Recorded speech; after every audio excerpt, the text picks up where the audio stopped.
En el último encuentro hablábamos del exilio de Babilonia, hablábamos del retorno de los judíos a la tierra de Israel, estuvimos hablando sobre Ezra y Nehemías o Esdras y Nehemías y intentábamos entender el fenómeno de los profetas a lo largo de varios cientos de años. El periodo que comienza con la declaración de Koresh, es decir, del rey Ciro, del rey persa Ciro, es lo que se va a llamar el periodo del segundo templo. Es decir, nosotros estábamos hablando, para hacer un breve recuento de dónde vamos a entrar. Hablamos de la época de los patriarcas, la conquista de la tierra de Canaán, la época del primer templo, es decir, de la época salomónica y hasta la destrucción del templo, y desde más o menos 538 hasta aproximadamente el año 70, es lo que se llama el periodo del segundo templo. Es decir, en Jerusalén existe el templo, el segundo templo. Esto es un concepto para entender cómo es la periodización de la historia judía. Y vamos a ver que una de las diferencias entre la época del primer templo y el segundo es que cuando hablamos de la época del primer templo hablamos de un reino unido, luego de dos reinos, Israel y Judea, que son reinos soberanos. Cuando hablamos de la época del segundo templo, a partir del retorno de los judíos, estamos hablando de un periodo de varios cientos de siglos, es decir, podemos decir de casi 600 años, digamos si tomo 538 a.C. al año 70, estamos hablando un poquito más de 600 años, en los cuales la mayoría del tiempo el pueblo judío dejó de ser soberano en su tierra para ir convirtiéndose en una entidad étnica, religiosa que tiene autonomía. Es decir, estamos hablando de un pueblo que no tiene soberanía política.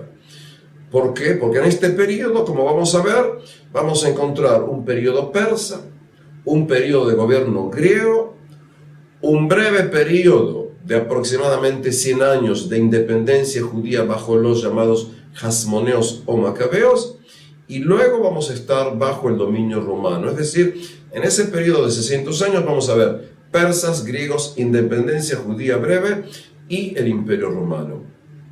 Todo eso en este pequeño lugar en el planeta que se llama la tierra de Israel. Explico esto porque muchas veces la gente pierde o no tiene noción de las distancias y de las magnitud del terreno. Es decir, para que entendamos, llevándolo a una cuestión política moderna, el Estado de Israel tiene un poquito más de 20.000 kilómetros cuadrados. Para que entendamos, si hay aquí gente que conoce, por ejemplo, España, Israel entra aproximadamente 25 veces en lo que es España. Es decir, entramos acá una región relativamente pequeña a lo largo de la historia, pero muy importante por ser, entre otras cosas, tierra de paso, tierra de conexión entre lo que va a ser Europa, Asia y África. Y el ser tierra de paso entre Europa, Asia y África va a ser primordial para entender el lugar de la tierra de Israel en la época persa, pero sobre todo en la época de gobierno griego y de gobierno romano. Es decir, es un lugar por el cual debes pasar si quieres someter a África pasando por esta porción de Asia. Es decir, estamos hablando del retorno de los judíos, hablábamos de Esdras y Nehemías, hablábamos de que ya tienes un segundo templo, y aquí se va desarrollando una entidad bajo el gobierno persa. Los judíos tienen autonomía. La autonomía se da en el hecho de que se mantiene su religión y el centro es el templo de Dios que está en Jerusalén. Los judíos tienen una determinada autonomía, lo que se va a llamar Anshei Knesset Agdolah, es decir, los hombres de la gran asamblea. El gobierno es básicamente un gobierno, podríamos decir, un gobierno teocrático, porque la dirección está en manos de los sacerdotes. El gobierno persa incluso permite que se acuñen monedas, y tal es así que tenemos una moneda en la que tenemos 3 letras en hebreo antiguo, no todavía en el hebreo cómo se va a utilizar la escritura aramea, en la que tenemos tres letras, la letra Yud, la letra Hei y la letra Dalet, Yehud. Y esto implica que hay una determinada independencia, entre comillas, a nivel económico. Pero pese a todo, estamos hablando aquí de una autonomía dentro del régimen de lo que se llaman las satrapías, es decir, la organización administrativa que tiene el gobierno judío. Es interesante algo más destacar, y es que en la diáspora, básicamente en la zona de lo que es Egipto, durante aproximadamente 150 años, un poco más, poco menos, está discutido, paralelo al templo de Jerusalén, había un templo judío en lo que se llama Elefantina, no lejos de la actual represa de Asuán. Es decir, un grupo de judíos que llegó a dicho lugar logró levantar un templo. Y en dicho templo incluso había sacrificios de animales similares a lo que se hacía aquí en el templo de Jerusalén. Ese templo fue destruido en el siglo V a.C. por choques y roces con población local politeísta. Lo que creo que necesitamos saber es que a partir de la época de la destrucción del primer templo, sucesivamente vamos a empezar a ver núcleos judíos que están fuera de Israel. En otras palabras, y esto es algo que vamos a repetir más adelante, la diáspora judía, el exilio judío va a existir siglos antes de la destrucción del segundo templo. Y ese punto importante lo vamos a destacar más adelante. Es decir, tienes acá entonces población judía bajo el dominio persa. No tienes aquí grandes desarrollos a nivel, podríamos decir, ¿sí?, de pautas de independencia, pero es la época en que más o menos, decíamos, se va terminando de escribir los textos. Dijimos más o menos los textos judíos hacia, a lo sumo, hacia el siglo IV a.C. Y en el siglo IV a.C., la zona en la que nosotros vivimos y gran parte del mundo de Medio Oriente, y no solo de Medio Oriente, va a estar sacudido por un evento con trascendencia local, mundial, es decir, internacional. Y estoy hablando de ¿qué? De la conquista griega de gran parte del mundo conocido en ese entonces. Para esto tenemos que ubicarnos en lo que es el mundo de Grecia. Estamos hablando acá, si vamos a ver aquí el mapa, si nosotros sabemos que en la que hoy se llama Grecia, incluso parte de Turquía, se va desarrollando a partir de los siglos. Nosotros conocemos con el nombre de la cultura griega, una cultura muy desarrollada en muchísimas esferas, a nivel de arquitectura, a nivel de arte, a nivel de ciencia, a nivel político. Y ese mundo griego, que estaba dividido en ciudades-estados, las llamadas poleis, ese mundo griego es un mundo que desarrolla filosofía. Y en función de eso conocemos nombres como ser, ¿sí?, Sócrates, Platón, Aristóteles, individuos en el área de la escultura, individuos conocidos en el área de la arquitectura, en el área de las ciencias, hablamos de desarrollo de matemáticas. En otras palabras, estamos hablando de uno de los basales de lo que se va a llamar la cultura occidental. Ese mundo griego que estaba disperso tanto en la zona del Balcán como en gran parte de las islas, va a ser atacado a partir del año aproximadamente 490 a.C. por el Imperio Persa. Y así vamos a ver lo que se van a llamar las guerras médicas, es decir, guerras médicas, ¿sí?, por los llamados medos. Y aquí que a partir de las guerras médicas va a haber un contacto entre dos civilizaciones politeístas pero distintas, el mundo persa y el mundo griego. A partir de este momento, a partir del siglo V a.C., en el mundo griego va a empezar a desarrollarse el teatro.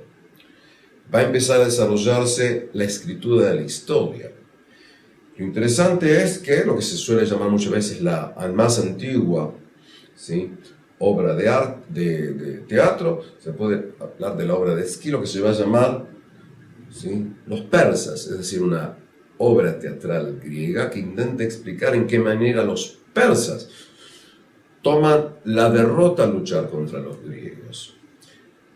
También va a ser Heródoto, el llamado padre de historia, que va a intentar explicar, va a intentar investigar, va a intentar historiar, como decíamos en la primera clase, las razones de las guerras entre los persas y los griegos. Y aquí que en el siglo V a.C., después de la destrucción casi total de la ciudad de Atenas, ¿sí?, durante las guerras persas, las guerras médicas, he aquí que en ese siglo V a.C., en el que van a actuar individuos como ser el gran Pericles, se va a llevar a la creación de la famosa Acrópolis, en la que vas a tener ahí el templo, ¿sí?, a Atenas, que va a ser la diosa protectora de Atenas. Es decir, estamos hablando acá de uno de los puntos sublimes de esta cultura griega. Explico esto para entender que a partir del siglo V, ¿sí?, cuando hay un gran desarrollo a nivel filosófico, a nivel de concepción política, a nivel de ciencias, he aquí que en el siglo V, luego de que los griegos lograron derrotar a los persas en diversos combates, en ese mismo siglo V van a empezar a haber enormes y terribles guerras internas en Grecia. Lo que se suele llamar las guerras del Peloponeso. Es decir, una coalición en la que está Atenas, otra coalición en la que está Esparta. Todo esto va a llevar al debilitamiento del mundo griego y va a facilitar a que a partir del siglo IV a.C., es decir, 300 y tantos, la zona de Macedonia, recordemos, la zona de Macedonia va a empezar a conquistar, va a intentar unificar lo que es Grecia, y dentro de esto va a venir un señor muy importante llamado, lo vamos a decir en español, Felipe o Filipo. Este señor es un rey de Macedonia. Este señor incluso va a fundar ciudades. Una ciudad que él va a vencer, se va a llamar Filopópolis. Filopópolis, que hoy en día es conocida con el nombre de la ciudad de Plovdiv, que es la segunda ciudad, digamos, más importante en Bulgaria. Este señor también va a fundar, tomando en cuenta que él tuvo una Nike, es decir, una victoria sobre la gente de Tesalia, este individuo va a fundar también una ciudad que se va a llamar Salónica, en la actual Grecia. Este señor, con una concepción de que la cultura más importante es la cultura griega, va a llevar a que su hijo, el pequeño, ¿sí?, Alejandro, va a tener una excelente educación. Y uno de los maestros de Alejandro, o en griego Alexandros, va a ser nada más ni nada menos que el gran pensador Aristóteles. Es decir, lo que estoy llevando a que veamos es, quiero que entendemos cuando empecemos a hablar de la figura de Mega Alexandros, como se dice en griego, o Alexander Mugdón, o Alexander Agadol en hebreo, Alejandro Magno. Es decir, Alejandro Magno va a venir de Macedonia, su padre va a ser el rey Filipo o Felipe, si lo decimos también en español. Alejandro Magno va a tener una gran educación. Alejandro Magno, que nace hacia el año 356 a.C., va a ascender al cargo de rey en el año 336 a.C., a los 20 años, luego que su padre Filipo fue asesinado. Este individuo llamado Alejandro Magno, que va a morir a los 33 años, va a conquistar el mundo y va a llevar a diversos rincones del planeta la cultura griega. Lo que estamos intentando explicar es que vamos a llegar a lo que se va a llamar el encuentro entre Atenas y Jerusalén, entre el mundo griego y el mundo judío. Y si tengo que poner aquí un título, vamos a hablar netamente de Atenas y Jerusalén, las bases de la civilización occidental. El título quizás suene muy grande, pero evidentemente voy a intentar explicar por qué considero que en gran medida lo que va a venir luego es resultado de ese encuentro de enriquecimiento y encuentro de conflictos entre estos dos puntos, entre Atenas y Jerusalén, entre el mundo griego, entre el mundo helenístico y el mundo judío. Para esto vamos a entender o explicar algunos puntos más, puntos que entiendo que la mayoría absoluta de los participantes conocen, pero simplemente recalcar algunos puntos de diferencia entre estos dos lugares. Por ejemplo, la idea de dónde es el centro del universo. El mundo griego desarrolló la idea de que el centro del universo, que se va a llamar el ónfalos, está en lo que se llama el oráculo de Delfos, el oráculo de Delfi.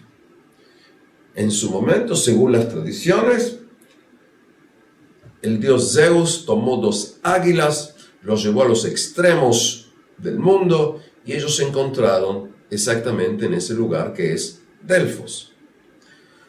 Cuando tiene lugar, según la tradición, según las creencias mitológicas griegas, cuando tiene lugar el diluvio como lo cuentan los griegos, la nave o el arca de Deucalión y Pirra descendió en los alrededores de este lugar llamado Delfos.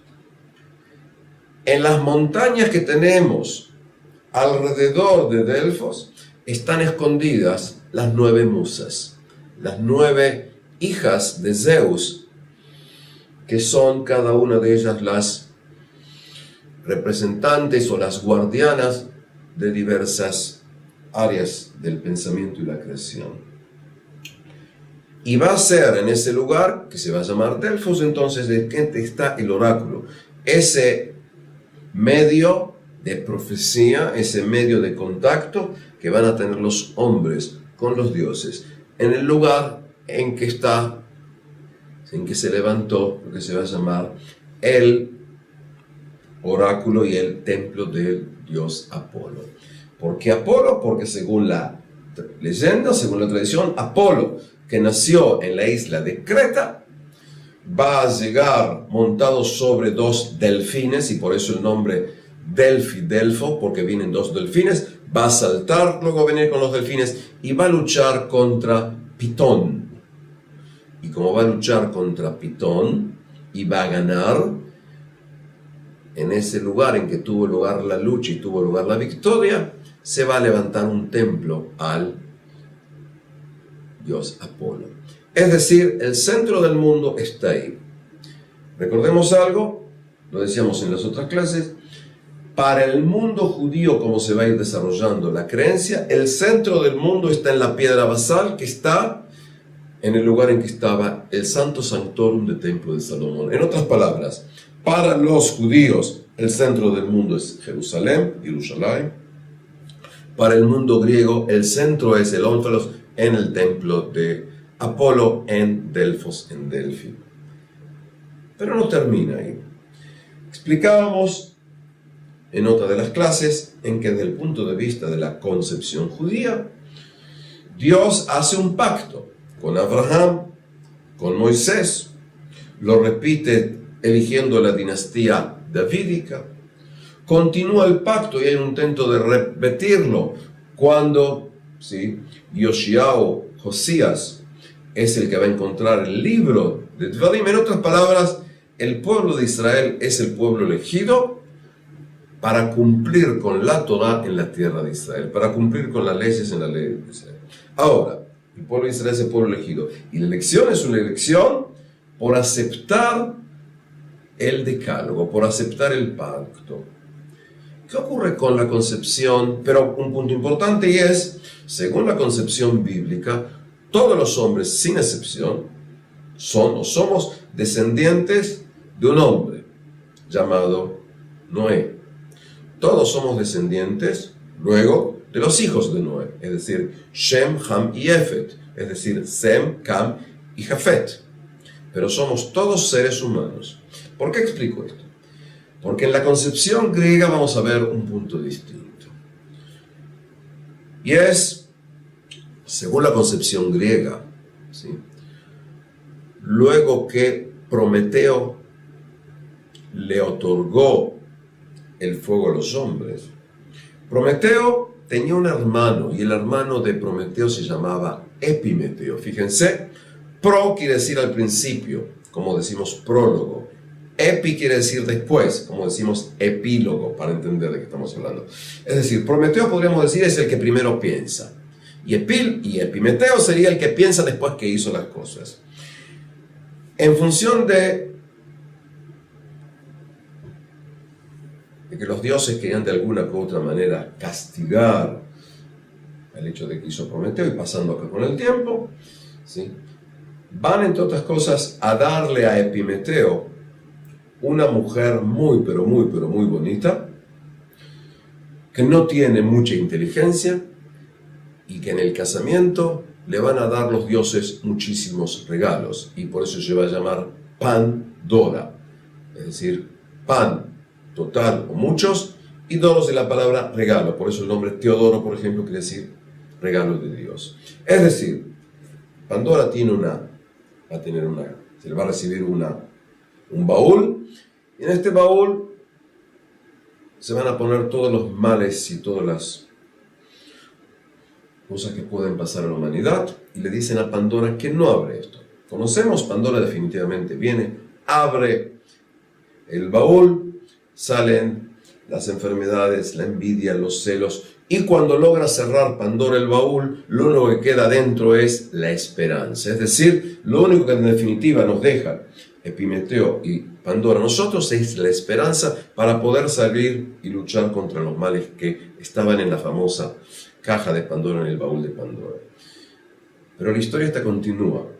Tanto Epimeteo como Prometeo, que tienen descendencia de los dioses, tienen hijos.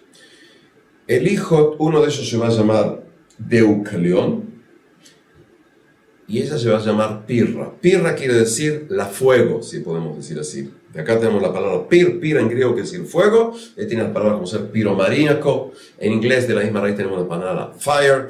Es decir, Deucalión y Pirra son pareja. Deucalión y Pirra son pareja.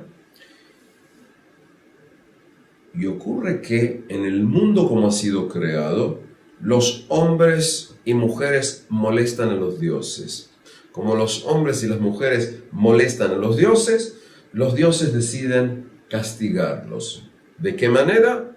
Exterminándolos de la faz de la tierra. Este relato tiene mucho que ver con el relato de la epopeya de Gilgamesh, de la que hablamos en otras clases.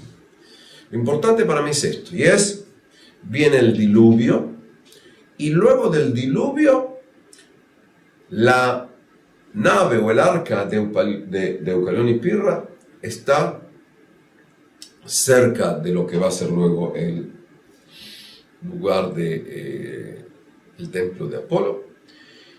Y cuando termina el diluvio, están solamente Deucalión y su mujer Pirra.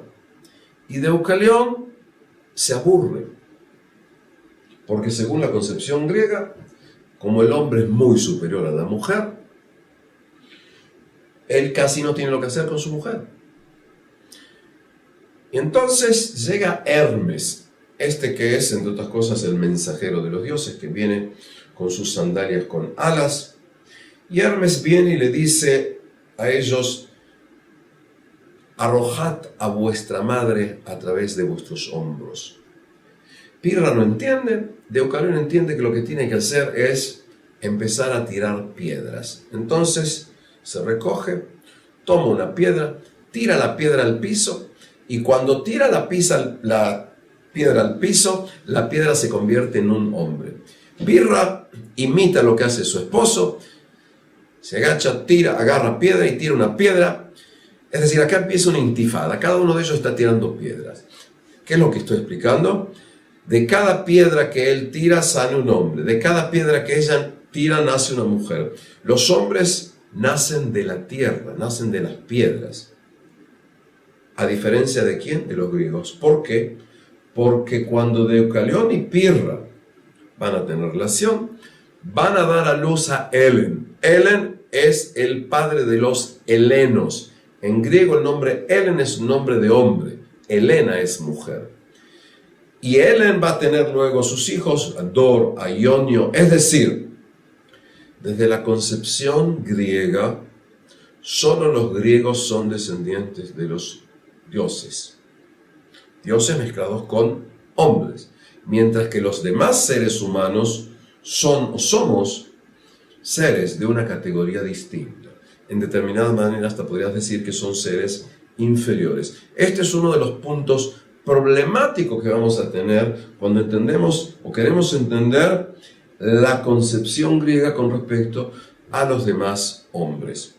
Y de esto vas a encontrar ramificaciones. Por ejemplo, los espartanos se consideraban a sí mismos descendientes directos de Heracles, como dicen los griegos, o Hércules, como dicen los romanos. En otras palabras, cuando veamos la conexión entre el mundo griego y el mundo judío, vamos a encontrar acá dos mundos. Uno es un mundo en que el centro es Jerusalén y todos los hombres somos iguales, y para ser parte del pueblo de Israel tienes que recibir la Torah de Israel. Y otro mundo en que el centro es el centro de Delfos y solamente los griegos entran en la categoría de seres relacionados con los dioses. No solamente va a ocurrir eso. A nivel religioso vamos a ver acá concepciones distintas. Por ejemplo, en el mundo griego se va a aceptar, según la mitología, según las creencias, las relaciones entre hermanos y hermanas, relaciones sexuales. Por ejemplo, Zeus, que es el jefe de los dioses en el Olimpo, va a tener como pareja a su hermana Hera.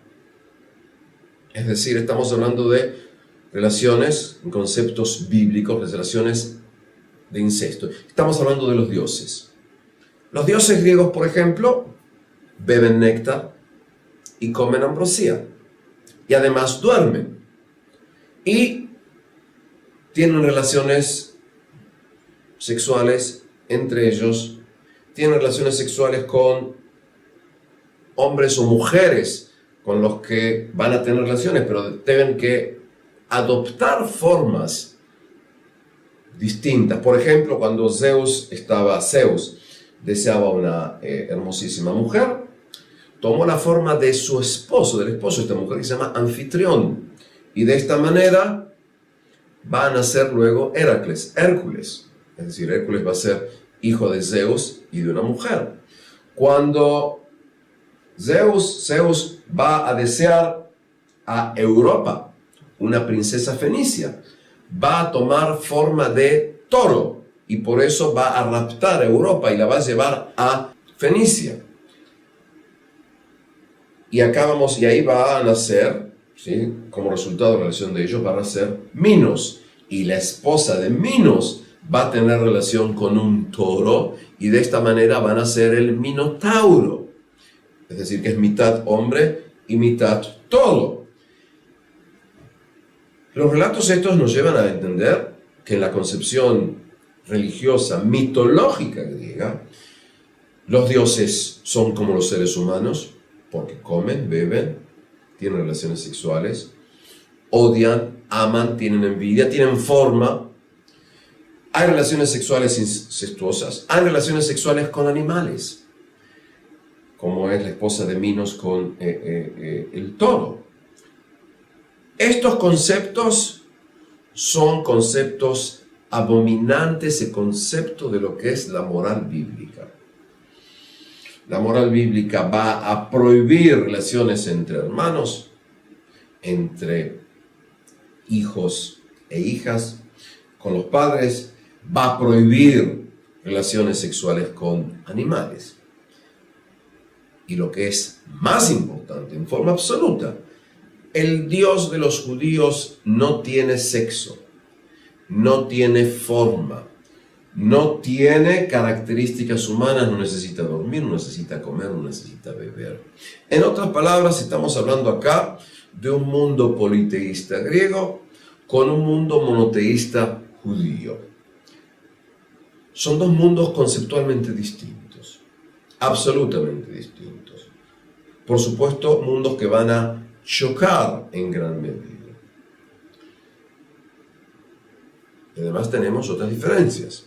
Es decir, si nosotros hablamos y digamos que consideramos en este momento que tienes más adelantos, con comillas, cuidado con este término, la concepción moral judía, vamos a ver que los griegos tienen mucho más adelantos, nuevamente entre comillas, en muchas otras dimensiones. Hablamos de ciencia, cuando hablamos de cálculos en el mundo de la astronomía, en el mundo de lo que se va a llamar la geometría, en el mundo de la biología, de la botánica, de las aritméticas, de las matemáticas. En todo esto, evidentemente, que el mundo griego es un tesoro de incalculables dimensiones. Ahora, el mundo judío en este nivel es mucho menos desarrollado, tiene muchos menos logros. Hay otra cuestión también muy importante en la que luego vamos a hablar de choques. El mundo griego desarrolla la concepción de la política. Y la política está relacionada con lo que se hace en la polis, en dicho lugar, en la ciudad. Desarrollan instituciones en forma sistemática. El mundo griego también va a desarrollar en forma digna de admiración, perdón por la subjetividad, todo lo que es la cuestión del mundo de la estética. Y la estética implica la arquitectura, estética implica escultura, estética implica el desarrollo y el culto al desarrollo del físico. Por ejemplo, la idea del gimnasión. El gimnasión o el gimnasio, la palabra viene del gimnos, que quiere decir desnudo. ¿Por qué? Porque en el gimnasio se practica lo que llamaríamos gimnasia desnudos. En lo que se llama palestra, en las palestras hay técnicas de lucha en el mundo griego. No solamente eso, desde parece ser el año 776 a.C., es decir, cuando por supuesto existen todavía los dos reinos, el de Israel y Judea, se calcula que más o menos en el año 776 a.C., en un lugar llamado Limpia, en la zona del Peloponeso, tiene lugar por primera vez lo que se va a llamar Juegos Olímpicos. Es decir, en el Juego Olímpico se va a intentar explicar la importancia de la destreza física y vas a tener diversas áreas: el saber tirar jabalina, el salto, la lucha. Esto es un punto importante, porque el mundo griego admira al cuerpo. Esto no existe, podemos decir, en concepciones judías. El mundo judío va a intentar desarrollar mucho más la idea de lo que se llama el desarrollo espiritual. Acá tenemos que agregar algo que se me ocurre a mí que es muy importante, y es tomar en cuenta, por ejemplo, la expresión que tenemos en el libro de Génesis, capítulo 8, versículo 21. Y en hebreo dice: Yetzer leva Adam rami ne'urav, que en traducción sería: el instinto del corazón del hombre es malo desde su juventud. Vuelvo a repetir, desde su juventud, no desde el momento en que nace. Este versículo, que va a ser muy discutido a lo largo de la Edad Media, generalmente se entiende en función de qué es la juventud, qué es la adolescencia. Es el momento en que se empieza a desarrollar, básicamente, no en conceptos freudianos, los conceptos freudianos son modernos, digamos, sino del momento en que el niño deja de ser niño para ser un adulto, implica con el instinto sexual. Es decir, vamos a ver que la idea de sexo en el mundo judío va a ser distinta a la idea del sexo en el mundo griego. En otras palabras, vamos a ver aquí dos mundos conceptuales, uno el mundo griego, el otro mundo judío, que en muchísimos puntos van a ser opuestos en forma total, van a ser antagónicos en forma absoluta. Y esto lo tenemos que tomar en cuenta en algún momento aquí cuando hablemos del encuentro entre estas dos civilizaciones. Y lo voy a desarrollar más cuando hablemos de la primera traducción de la Biblia, y luego explicar la cuestión de la palabra Biblia al griego, la llamada Septuaginta. Eso lo vamos a hacer más adelante. Entonces, hablamos acá de dos mundos conceptuales. En el año 336 a.C., decíamos, un joven llamado Alejandro, que luego va a entrar en la historia con el nombre de Alejandro Magno, el gran Alejandro, asciende al poder.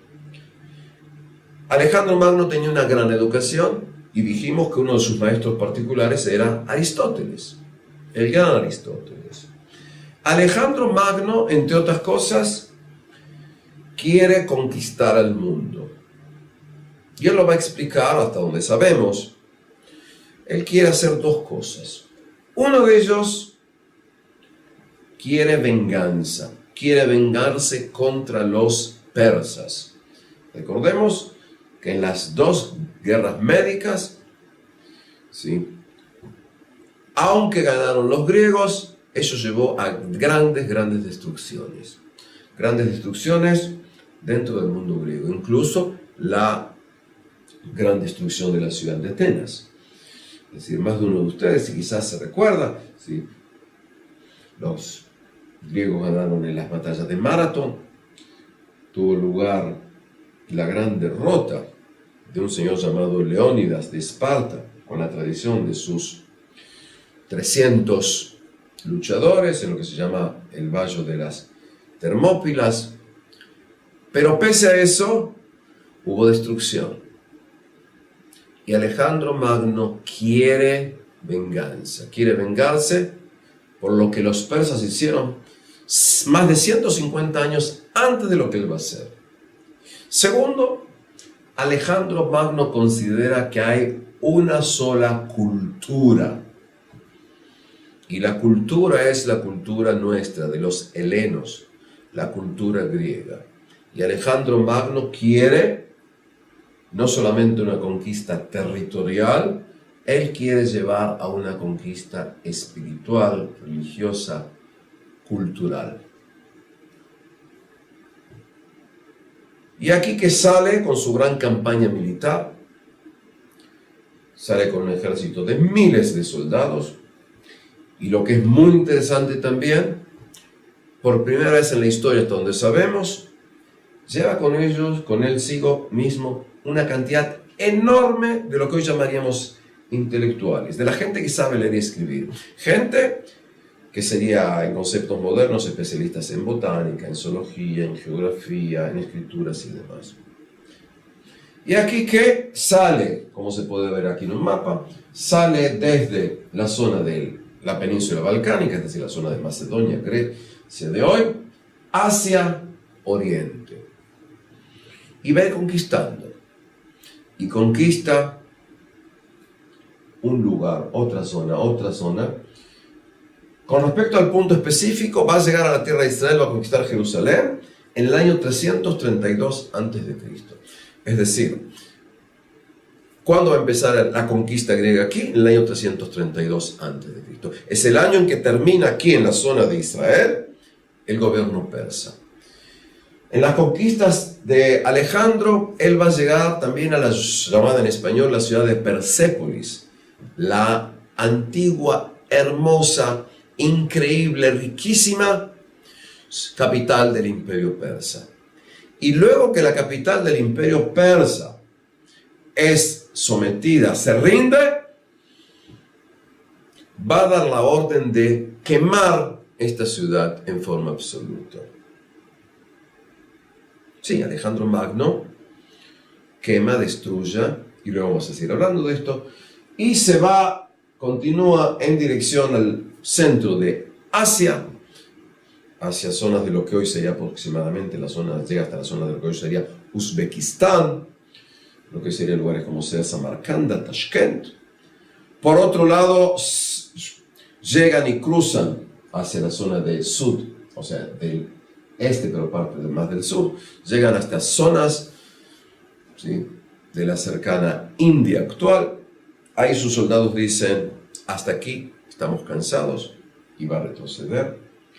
Alejandro y su ejército también va a conquistar gran parte de lo que hoy es Egipto. Y durante esta campaña, de no muchos años, porque Alejandro va a terminar muriendo en el año 323 a.C., es decir, teniendo 33 años, Alejandro va a fundar, parece ser, por lo menos 20 ciudades a las que les va a dar dos nombres. Uno de ellos va a ser su nombre, Alejandro, y por eso vas a tener ciudades que se van a llamar Alejandría. La más conocida de todas, por supuesto, Alejandría en Egipto. Es decir, Alejandro Magno va conquistando. Alejandro Magno va con su ejército a quemar, robar, violar, destruir, pero también va a llevar cultura. Sí, evidentemente lo que estoy explicando aquí es también con un tono irónico, es decir, a veces gente considera que individuos como ser Alejandro Magno, Napoleón y demás, como que llevaron con comillas o sin comillas cultura, y a veces se olvidan o con comillas les disculpan las atrocidades que han hecho en nombre de esa cultura. Es decir, por eso tenemos que entender, hay destrucción, hay violaciones, hay robos, y también, y lo agrego aquí, va a llevar la cultura griega. Y la cultura griega se va a imponer, en muchos lugares se va a imponer en una forma muy sencilla. Es decir, por ejemplo, cuando Alejandro llega a diversas zonas de Persia, va a tomar a princesas persas, jóvenes, que hoy diríamos es jóvenes o mujeres, de 12 años, de 15 años, de 16 años, y las va a casar con partes de sus oficiales. En otras palabras, está tomando niñas que solo saben persa para casarlas con los oficiales griegos. Desde mi concepción personal, estás hablando aquí de una violación en masa para intentar gobernar dicha zona. Paralelamente a esto, se van a tomar muchísimos jóvenes, hombres, es decir, niños, adolescentes, a los que se los va a querer educar en los valores de la cultura griega. En otras palabras, empieza aquí un proceso que es el proceso de helenización, es decir, el proceso de difundir la cultura griega, a veces en forma amistosa, en forma pacífica, y otras obligando a la población.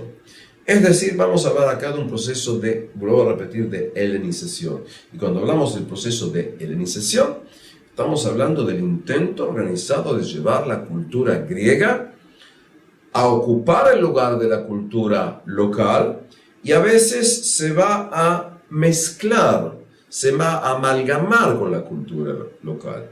Eso es lo que vamos a hablar del proceso de helenización, de llevar la cultura griega, de llevar la koiné, de llevar estos conceptos para tratar de crear un mundo griego en las zonas conquistadas. Ahora bien, Alejandro va a morir, según las fuentes, de una enfermedad que tuvo, parece ser, cuando estaba en las zonas cercanas a la India, y va a morir teniendo 33 años. Con los años, sobre todo en los últimos, en el siglo XX, que tanto les gusta lo que llaman teorías de conspiración, hay quienes piensan que quizás no murió, sino quizás lo mataron. Pero uno puede desarrollar cualquier idea, total, no está eso demostrado, digamos. Desde el punto de vista de los documentos, estaba enfermo y muere. Lo que sí va a ocurrir es que Alejandro, en los últimos años, pasó un proceso por el cual se consideraba a sí mismo casi Dios o descendiente de los dioses, e incluso pedía que le rindieran culto.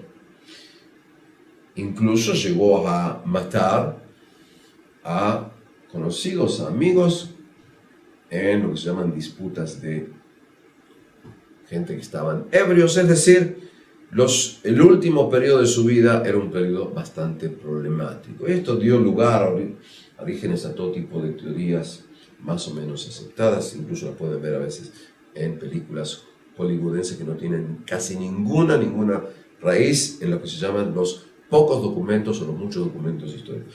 ¿Dónde está enterrado Alejandro Magno? Se considera que en la zona de la ciudad de Alejandría en Grecia, en Egipto, por supuesto, y cada tanto vemos en noticieros que quizás se encontró la tumba de este señor. Es decir, Alejandro Magno ocupa un lugar muy importante en la historia. Y cuando pasen los siglos, van a ser individuos que van a querer repetir sus, con comillas, hazañas. Uno de ellos va a ser Napoleón Bonaparte. Pero no estamos hablando de eso, sino entender la imagen de Alejandro en la historia.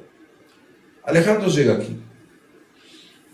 Una leyenda judía dice que cuando Alejandro llega a Jerusalén, desciende del caballo y cuando ve a un anciano que es un sacerdote, viene y habla con él y le dice, entre otras cosas, que a este anciano judío lo vio en uno de sus sueños y él le decía que iba a ser gobernante de gran parte del mundo.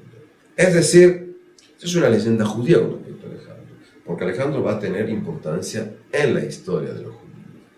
Cuando Alejandro muere en el año 323 a.C., empieza, como muchas veces en la historia, una lucha entre sus generales. Porque la pregunta es, ¿quién gobernará ahora luego del deceso, luego de la muerte de Alejandro? Y aquí podemos ver en el mapa diversas zonas. Para mí lo que me interesa básicamente son dos zonas. Una es la zona, lo que se va a llamar básicamente la zona de Egipto, cuando hay un general llamado Ptolomeo Lagos es el nombre, va a ser el hombre fuerte, y él va a asentar su sede en la ciudad de Alejandría. Durante siglos, esta ciudad, Alejandría, va a ser, digamos así, la capital de las zonas de Egipto, y va a fundar una dinastía. La dinastía que en español tiene dos nombres, o dinastía ptolomeica o dinastía lágida. Ptolomeica por su nombre Ptolomeos, lágida por Ptolomeo Lagos. Generalmente se usa el término dinastía ptolomeica. En hebreo, Ptolomeos es Talmai, y la dinastía del Ptolomeo se va a decir Beit Talmai, la casa de Talmai. Y la dinastía esta va a existir hasta el siglo I a.C., y Cleopatra, la famosa Cleopatra, la reina de la hermosa nariz, como van a decir algunos individuos de la antigüedad, sería la última representante de la dinastía ptolomaica. En la zona del norte, como vemos aquí en el mapa, hay una ciudad llamada Antioquía. Y Antioquía va a ser la capital de Antíocos Seleucos. Es decir, acá vamos a ver que va a empezar lo que se va a llamar en español la dinastía de los Seleucidas. ¿Por qué de los Seleucidas?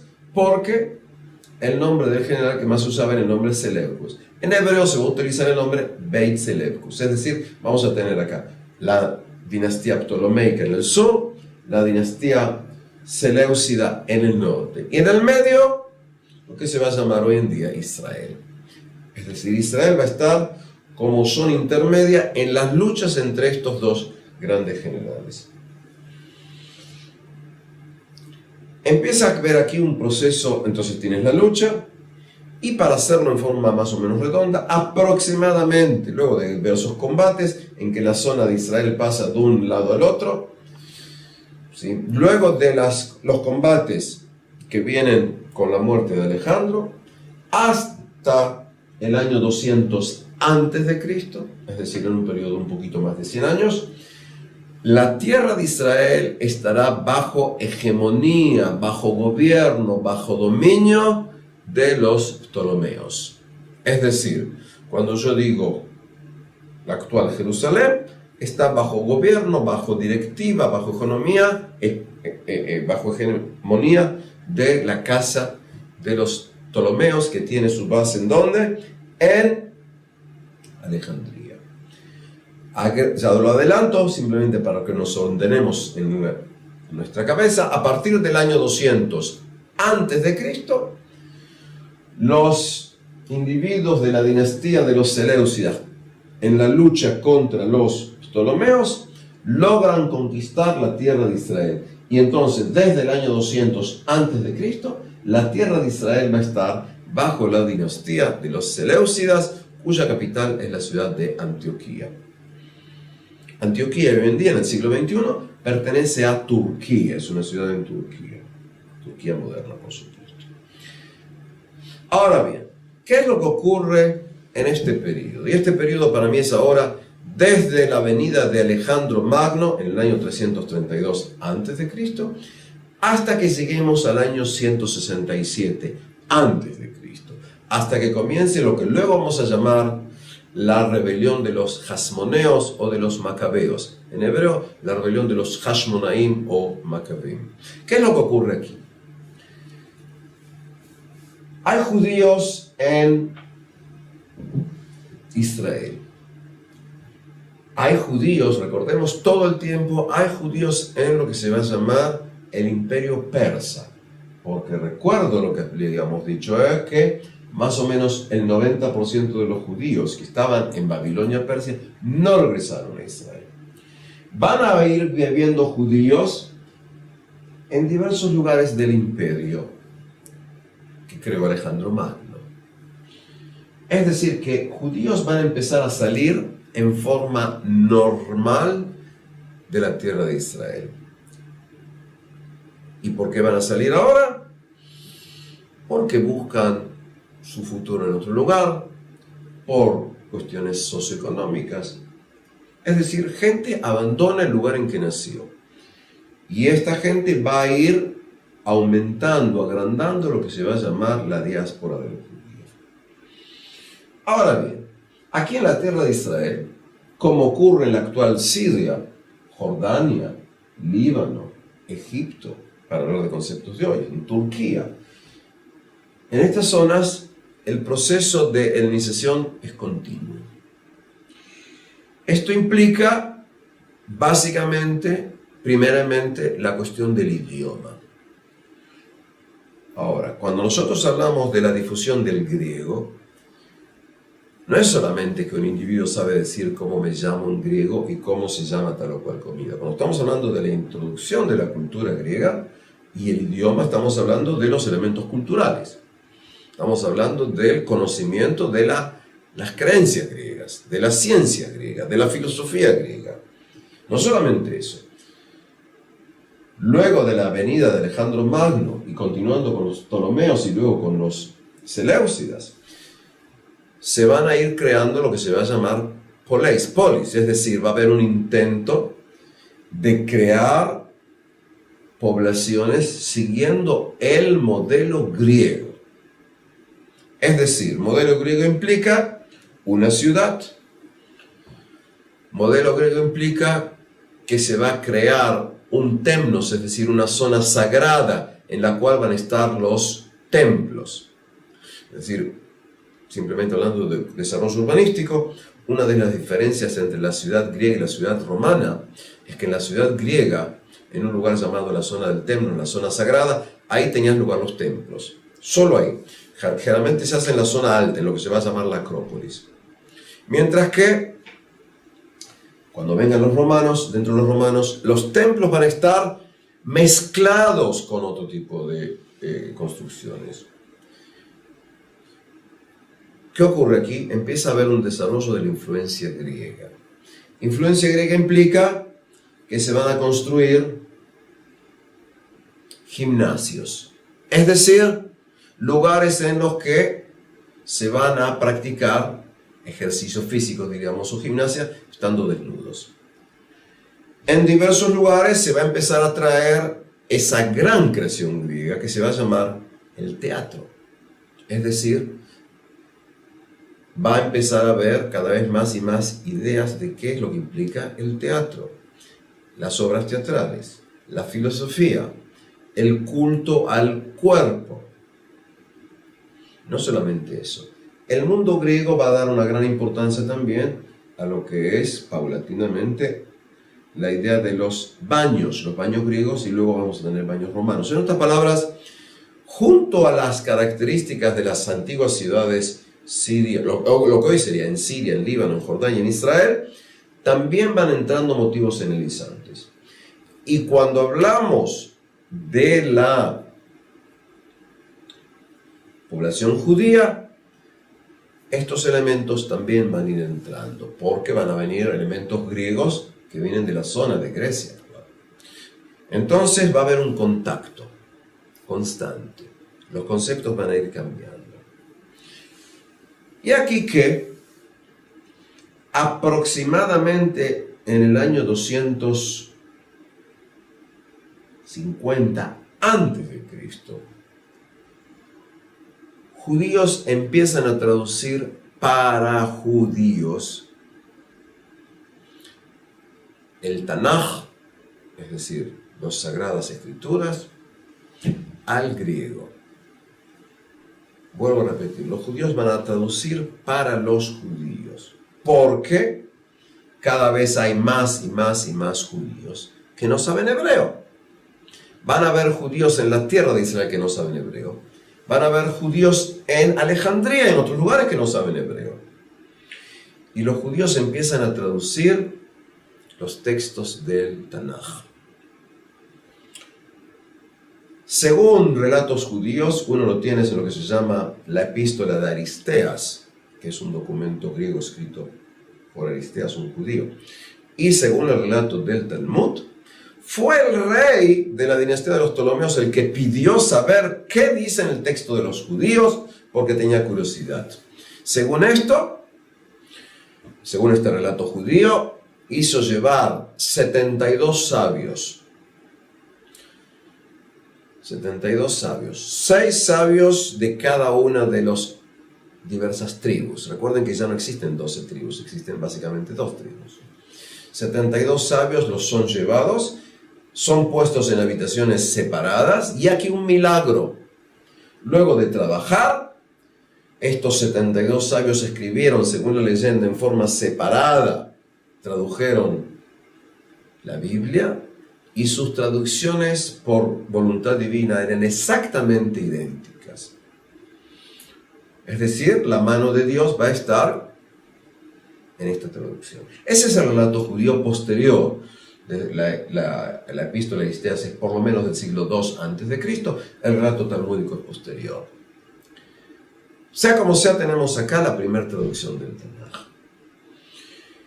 Y lo primero que se va a traducir van a ser los llamados en hebreo Ahumash, los 5 libros de Moisés.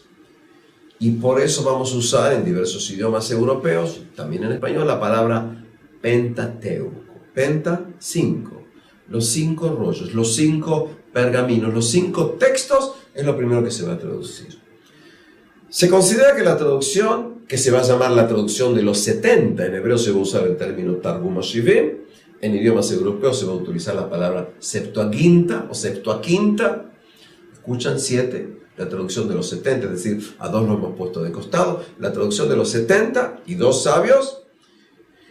A nivel histórico se considera que la traducción de todos estos textos tiene lugar aproximadamente 100 años, es decir, más o menos el año 250 a.C. hasta más o menos el año 150 a.C. Es decir, durante 100 años se traducen equipos. Los primeros son los 6 libros, y por eso el libro que empieza con la palabra Breshit, en sus orígenes, se va a utilizar el término Génesis. Y se va a utilizar el término Éxodos. Éxodos incluso en griego de hoy en día, del siglo XXI, quiere decir salida. Y se va a usar el término Deuteronomio, la segunda ley, cuando se habla del libro de Devarim. Es decir, vamos a tener el libro de Génesis, vamos a tener Números, Éxodos, Levítico es el libro Vaikra que tiene la ley, y vamos a tener el Deuteronomio. Es decir, tenemos los 5 libros básicos del Tanaj. Y lo que se va a usar cuando hablemos de todos los textos, se va a utilizar la palabra Biblia. Y la palabra Biblia en griego quiere decir los libros, es en plural, no en singular. Biblia quiere decir los libros. Recuerdo simplemente la gente que no entiende, es decir, digamos así, el plural se forma de diversas maneras en diversos idiomas. Es decir, cuando yo digo lupus, que es uno en latín, que quiere decir lobo, digo lupus, lupi, que son lobos. Si digo templum en romano, en latín, digo templum, templa, muchos. Es decir, en griego, Biblia quiere decir los libros o libros, por una cuestión de si tienes o no artículo determinante. En hebreo diríamos sfarim o hasfarim. Y cuando digo libros o los libros, estoy hablando de los libros sagrados. Teóricamente, si con la máquina del tiempo llego al año 110 a.C. y hablo con un judío y le digo Biblia, él sabe que estoy hablando de los libros, es decir, estoy hablando del Tanaj. Explico esto porque luego el término Biblia, Bible, etc., cuando un individuo en idioma se piensa en Biblia, habla de lo que se va a llamar el Antiguo y Nuevo Testamento. Pero en su origen primario, la palabra Biblia es para designar los libros judíos, lo que luego el mundo se va a llamar el Antiguo Testamento. Y se traducen los textos. Necesito decir algo que generalmente es muy obvio, pero a veces no nos detenemos a ver, y es, para traducir un texto de un idioma al otro, debo conocer a la perfección los dos idiomas y las dos culturas. Es decir, si yo digo en inglés, this is a table, esto es una mesa, sencillo. Si yo digo en inglés, my name is Pinchas, mi nombre es Pinchas, es muy sencillo. Pero cuando traduzco un texto como es la Biblia, eso implica que tengo que conocer perfectamente griego. Es decir, si yo traduzco la palabra nefesh y utilizo la palabra griega psique, quiere decir que entiendo que eso es lo que los latinos llaman ánima, el alma. Es decir, no estoy usando psique, psicología, es decir, la misma palabra, es decir, el estudio del alma. Si yo utilizo para el concepto de tovavou, uso la palabra griega chaos, en español caos, implica que estoy usando. Si traduzco la palabra alma, como figura en el libro de Isaías, capítulo 7, versículo 14, y utilizo la palabra griega partenos, sé griego, estoy explicando y voy a llevar un problema para los judíos, porque partenos en griego quiere decir virgen. Es decir, cuando los judíos traducen la palabra alma, que se puede traducir en español como doncella, y eso implica mujer joven, por lo tanto aún virgen, dije por lo tanto, en conceptos bíblicos, y lo traduzco con el término de partenos, que quiere decir virgen, eso va a ser muy importante cuando en la posterioridad surja del mundo judío una nueva creencia y utilice, entre otras cosas, el versículo de Isaías, el capítulo 7, versículo 14, en que está la palabra alma traducida como virgen. Es decir, yo traduzco, y cuando traduzco, interpreto. Cuando yo traduzco, tengo que interpretar. Voy a ver un ejemplo. En un libro, pienso en forma subjetiva, apasionante, llamada La Casa de los Espíritus, de una escritora excepcional llamada Isabel Allende. Por ejemplo, además de tener un hombre llamado Esteban Trueba, hay 4 mujeres, y se llaman Alba, Blanca, Clara y Nieve. Estos 4 nombres tienen más o menos común denominador, porque estoy hablando de blancura, de pureza, Alba, Blanca, Clara y Nieve, además que están dados en orden alfabético, no así porque sí. Es decir, ¿cómo lo traduzco al griego? ¿Cómo lo traduzco al hebreo? ¿Cómo lo traduzco al inglés? ¿Quiere decir white por blanca? Es decir, el problema de la traducción es un problema fundamental en textos teológicos, sobre todo porque estoy hablando de lo que se llama el mensaje divino. Tenemos que recordar que desde la concepción judía, el hebreo es lengua sagrada. En otras palabras, es el idioma en que Dios otorgó su mensaje. Y cuando tengo que traducir, entro en problemas terribles. Voy a dar otro ejemplo. Adam, en hebreo, según el concepto bíblico. Viene de la palabra Adamá, que quiere decir tierra. En español diríamos Adán con N. ¿Cómo lo vamos a llamar al primer hombre? ¿El terráqueo? Es decir, lo estoy llevando para que entendamos qué ocurre acá. Javá quiere decir, Eva quiere decir la viviente. Cuando yo uso términos como ser, Jacob está relacionado con la palabra Akev, talón. Yitzhak se va a llamar Isaac porque se rieron. ¿Cómo le voy a llamar al niño que llamó Isaac? ¿Lo voy a llamar el risueño? Es decir, el nombre tiene significado cuando hablamos en conceptos de teología. La traducción tiene un peso. El texto este que se llama Septuaginta va a ser un término muy importante. Y esto es lo que tenemos que tratar de ver, y con esto vamos a continuar en la próxima clase.